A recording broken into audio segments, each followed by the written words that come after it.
So hello everyone welcome back to the new video.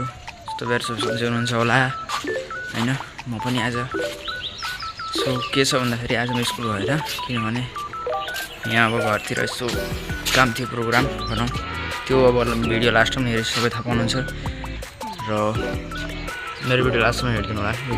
So कुरो चाहिँ के भन्दाखेरि आज चाहिँ दिदीको माइती मान्ने काम छ, माइती मान्ने भनेको छन् होइन, त्यसको लागि अब कामसाम गर्नु पऱ्यो, के खानासाना पकाउने अब हुन्छ नि, त्यही भएर आज म चाहिँ यसो भ्लग बनाउँदैछु। तपाईँहरू हेरिदिनु होला, कस्तो लाग्यो आफ्नो प्रतिक्रिया दिन नबिर्सिनु होला। माथि छततिर त तरकारी सरकारी काट्न पो लाग्नु भएको थियो, मैले गएर अलिअलि जति सकिन्छ त्यति हेल्प गरेँ। छतबाट तल आउँदा त T20 म्याच पो हेर्ने काम चलिरहेको रहेछ, त्यसैले मैले एकैछिन T20 म्याच हेरेर अब घरतिर जान्छु। अहिले चाहिँ म ट्याक्क चट्ट नुहाइसकेँ, अब चाहिँ जानु पऱ्यो दिदीको घरतिर होइन, ठुलो भएर। अनि अब आउँछन् कि मान्छे, अब पुग्छन्, टाढादेखि आउला होइन। अहिले को ल्याउनु जाने भन त, को आउला छन् अहिले? दिदी, अरू दिदीको सासू, अरू नन्ना, अरू नाजु, अरू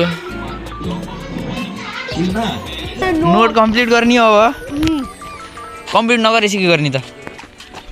मलाई के, म त बस पागलै छोड्छु। कहिले हो बर्थडे तिम्रो? तपाईँ आउनुभएको थिएन नि, नाइ कहिले हो तिम्रो? कन्नालाई थाहा होला। कहिले हो बर्थडे? फागुन फागुन 29 बर्थडे मनाइने हो, त्यसो भए बनाइदियो। हो। बिन्ता दिदी पनि आउनुहुन्न।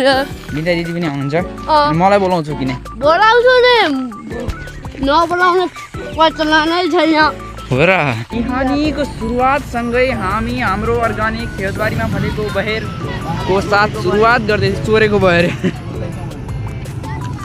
चोर्दैछौँ, घर कोही छैनन्, ड्यामडम अहिले मान्छे आउन बेर छैन।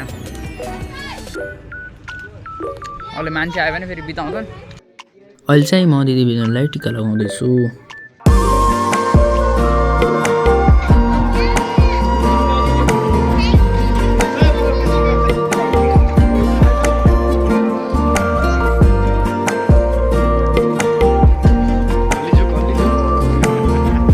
टिका लगाइसकेपछि अब बेलुकातिर खानपिन प्रोग्राम पनि चालु भइसक्यो। सो आजको ब्लग यहीँ अन्त्य गर्छु। Thank you for watching guys, bye by.